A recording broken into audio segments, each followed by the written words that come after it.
Buongiorno a tutti, naturalmente, oltre che a nome mio personale e anche della Giunta regionale, un ringraziamento agli ospiti e al gruppo del PD che ha organizzato questa utilissima iniziativa.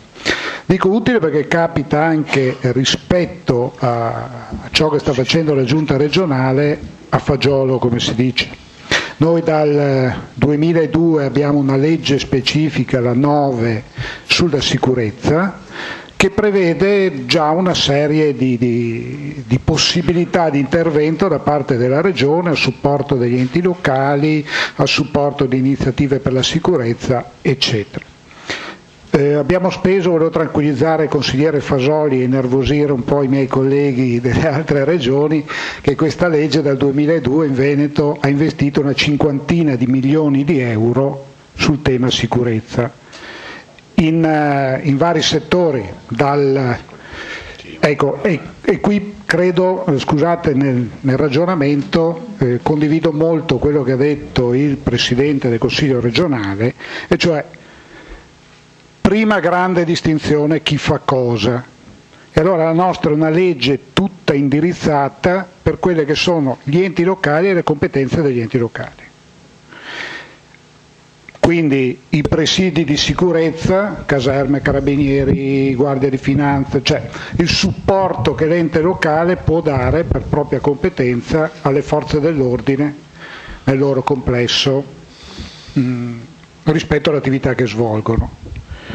Abbiamo aggiunto in questa legge, nella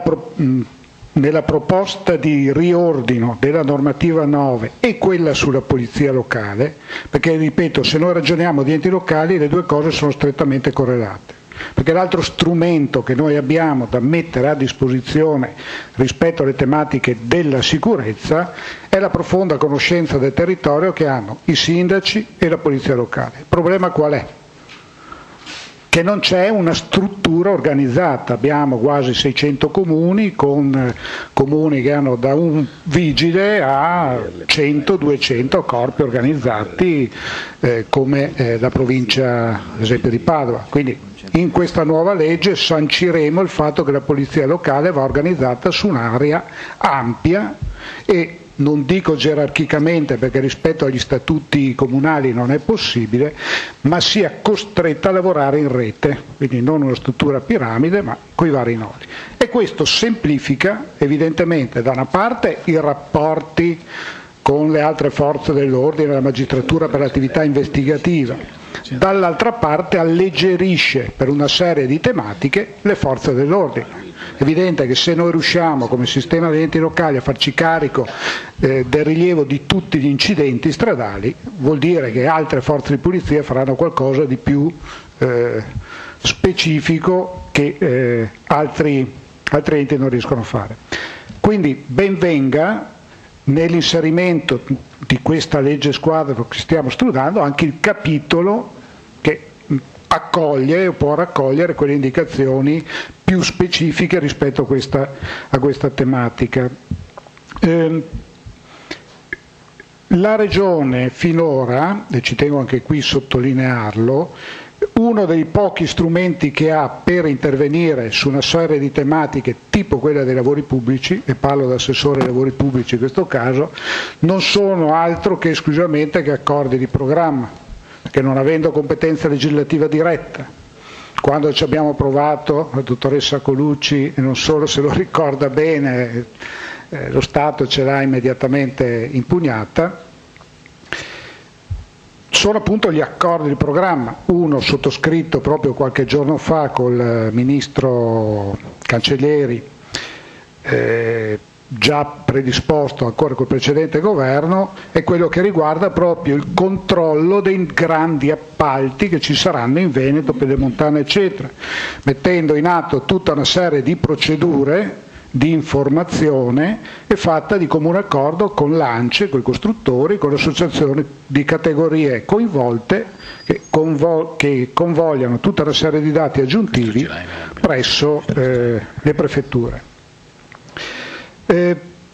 Ultima considerazione, questa mia personale ed era un po' l'idea che volevamo inserire nella legge. E cioè, quando si parla di comunicazione e informazione, si corre il rischio di mettere dentro tante cose, tutto utili, ma che se non sono messe in un sistema unico diventano, non dico uno spreco di denaro, perché per queste cose non è mai sprecato, ma vendone pochi. E allora io credo che vada utilizzata sempre di più, utilizzando le associazioni eccetera eccetera, la figura del mediatore. Noi dobbiamo andare a fare informazione diretta per distinguere tra le persone per bene che ci sono all'interno di ogni gruppo sociale, etnico, tutto, politico per carità. No, è vero. No, ma infatti noi sarebbe sufficiente fare, come infatti faremo, anche lavorare sulla stazione appaltante unica, ma me la tenevo dopo. Fermo restando che poi non è che gli esempi delle grandi stazioni appaltanti o delle grandi imprese siano sempre di garanzia neanche quello, quindi è un po' un ricorre. Però ecco, credo che dare le giuste informazioni rispetto alla legalità, soprattutto in quei settori delicati, e io parlo anche da assessore all'edilizia, agli ATA, all'edilizia popolare, dove io sono convinto che una buona informazione fatta ai nostri inquilini, diretta, diventa il punto di riferimento anche quando si hanno dei dubbi o delle tentazioni, passatemi il termine, per dei comportamenti che non funzionano. Comunque, il tema, oltre a essere caldo per tutta una serie di motivi, è anche attualissimo, e quindi massima disponibilità